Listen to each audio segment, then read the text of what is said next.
दोस्तों अगर आप मध्य प्रदेश के हैं तो अभी इस चैनल को सब्सक्राइब कीजिए, क्योंकि इस चैनल पर आपको मध्य प्रदेश की ताजा और बड़ी खबरें रोजाना देखने को मिलेगी। मध्य प्रदेश में रोजाना 400 टन ऑक्सीजन की पड़ रही है जरूरत, लेकिन मिलती है सिर्फ 275 टन ऑक्सीजन।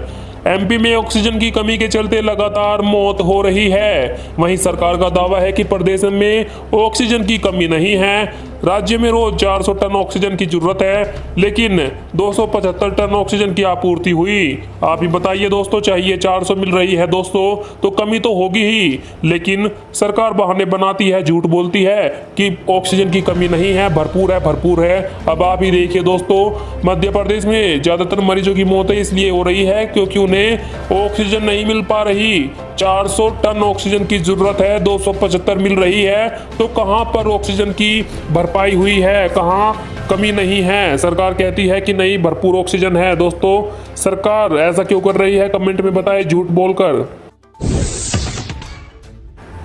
मध्य प्रदेश के इन जिलों में 24 घंटे में बारिश का अलर्ट हुआ जारी। एमपी में मौसम विभाग ने भोपाल, इंदौर, उज्जैन, जबलपुर, होशंगाबाद संभाग में अगले 24 घंटों के दौरान तेज हवा चलने के साथ बारिश का अलर्ट जारी किया है। उत्तर पश्चिमी मध्य प्रदेश में ऊपरी हवाओं का चक्रवात बना हुआ है, जिससे नमी आने से बादल बन रहे हैं। उत्तर पश्चिमी मध्य प्रदेश में बना सिस्टम देर रात तक खत्म हो जाएगा। इसके बाद अगले 5 दिनों तक मध्य प्रदेश में मौसम साफ बना रहेगा और तापमान में धीरे धीरे बढ़ोतरी होगी। आज सभी रिकॉर्ड टूटे, कभी नहीं सोचा था ये दिन आएगा। कोरोना की पहली लहर खत्म होने के बाद किसी ने नहीं सोचा कि भारत में फिर से ऐसे दिन देखने को पड़ेंगे। आज कोरोना के आंकड़ों ने सभी रिकॉर्ड तोड़ दिए।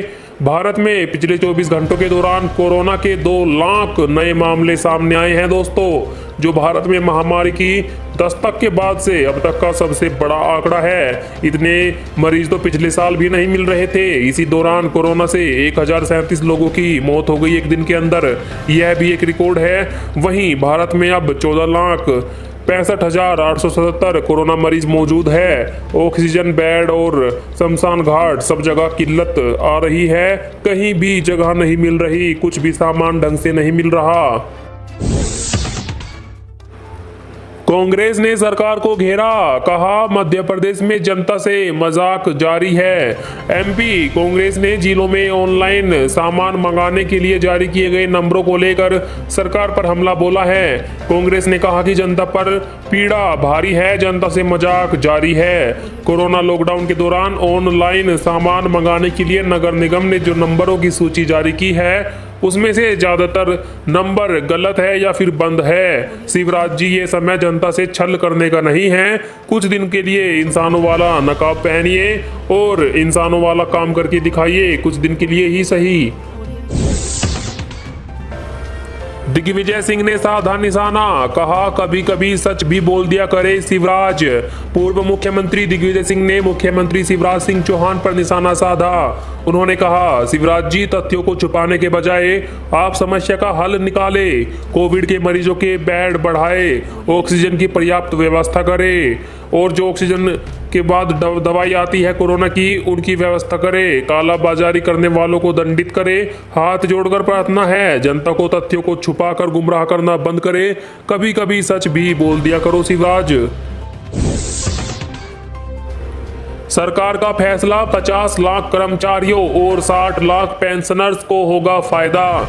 कोरोना के चलते केंद्र सरकार ने पिछले साल केंद्रीय कर्मचारियों को मिलने वाले महंगाई भत्ते पर रोक लगा दी थी। हालांकि अब ऐसी जानकारी मिली है कि सरकार ने 1 जुलाई से इसे दोबारा बहाल करने का फैसला किया है। सरकार के इस फैसले से 50 लाख से ज्यादा केंद्रीय कर्मचारियों और 60 लाख से ज्यादा पेंशन वालों को लाभ मिलेगा। बता दें, अभी उन्हें 17% महंगाई भत्ता मिलता है, जो 1 जुलाई से बढ़कर 28% हो जाएगा, यानी कि पेंशन बढ़ने वाली है दोस्तों। अगर आपके घर में भी पेंशन आती है तो अच्छी बात है। मध्य प्रदेश में 24 घंटों के अंदर 51 लोगों की हुई मौत, 9,720 नए मरीज मिले। जी हां, मध्य प्रदेश में पाबंदियों के बावजूद कोरोना संक्रमण की रफ्तार बढ़ती जा रही है। बीते 24 घंटों में प्रदेश में 9720 नए मरीज मिले हैं और 51 मरीजों की मौत हुई। इंदौर और ग्वालियर में 6 मौतें हुई, जबलपुर में 5 और भोपाल में 4 लोगों ने कोरोना से दम तोड़ा। इन आंकड़ों को देखकर लगता है कि मध्य प्रदेश के लिए इससे बुरा और क्या हो सकता है, लेकिन लापरवाही बरती तो हालात इससे भी ज्यादा बिगड़ सकते हैं दोस्तों। पिछली बार जब पूरा देश बंद हुआ था तो इससे कम केस सामने आ रहे थे, लेकिन अब आप सोच सकते हैं पिछले साल से भी 2 गुनी रफ्तार से कोरोना बढ़ रहा है और पिछले साल से भयंकर भी है। पिछले साल से ज्यादा मौतें अब की बार हो रही है। इसीलिए आप दोस्तों देखकर ही बाहर निकले, अपनी पूरी सुरक्षा रखे, क्योंकि कुछ नहीं पता किसको कब कोरोना हो जाए। कोरोना वायरस पर शिवराज सिंह की प्रधानमंत्री मोदी से हुई बात, सरकार का दावा 12 तारीख को 267 टन ऑक्सीजन उपलब्ध रही। वहीं रेमडेसिविर इंजेक्शन के 10,000 डोज मिल जाएंगे। जी हां दोस्तों, मुख्यमंत्री शिवराज सिंह चौहान ने कोरोना के हालातों को लेकर प्रधानमंत्री नरेंद्र मोदी से बातचीत की। मुख्यमंत्री ने कहा कि 12 तारीख को प्रदेश में 267 टन ऑक्सीजन उपलब्ध रही, जबकि 8 तारीख को 130 टन ऑक्सीजन की आपूर्ति हुई थी, यानी 4 दिन में 167 टन ऑक्सीजन की मांग बढ़ गई। आने वाले समय में इसकी मांग और बढ़ सकती है। उन्होंने कहा कि वह लगातार केंद्र सरकार के संपर्क में है। प्रधानमंत्री नरेंद्र मोदी के अलावा गृह मंत्री अमित शाह, उद्योग मंत्री पीयूष गोयल व पेट्रोलियम मंत्री धर्मेंद्र प्रधान से उन्होंने बातचीत की ताकि ऑक्सीजन की उपलब्धता बनी रहे। टीवी पर फिर आ रही है रामायण, लोगों को लगने लगा कोरोना के लिए लॉकडाउन का डर। कोरोना वायरस के बढ़ते मामलों के बीच दर्शकों की डिमांड पर फिर से रामानंद सागर की रामायण टीवी पर लौट रही है। इसे स्टार भारत पर टेलीकास्ट किया जा रहा है। हर शाम को 7 बजे इसका प्रसारण होगा। अगर आप रामायण देखना पसंद करते हैं तो शाम को 7 बजे स्टार भारत चैनल पर देख सकते हैं। दोस्तों आपको बता दें, पिछली बार जब लॉकडाउन लग गया था तो सरकार ने टीवी पर रामायण चलवा दी थी ताकि लोग घर पे बैठकर कुछ अच्छी चीजें सीख सके, कुछ अच्छा देख सके। रामायण लोगों ने खूब देखी थी, खूब प्यार मिला था दोस्तों। रामायण ने सभी रिकॉर्ड तोड़ दिए थे टीवी पर प्रोग्राम देखे जाने के। और एक बार फिर से कोरोना बहुत तेजी से बढ़ रहा है, इसीलिए फिर से रामायण आ रही है टीवी पर।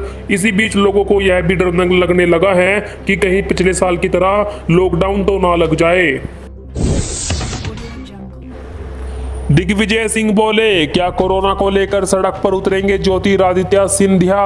प्रदेश के पूर्व मुख्यमंत्री दिग्विजय सिंह ने एक बार फिर राज्यसभा सांसद सिंधिया पर निशाना साधा। उन्होंने कहा, जनहित के मुद्दों को उठाने के नाम पर चुनी हुई सरकार गिराने वाले सिंधिया जी क्या कोरोना उपचार में बरती जा रही लापरवाही के खिलाफ सड़क पर उतरेंगे या फिर ऐसे ही बैठकर बातें बनाते रहेंगे।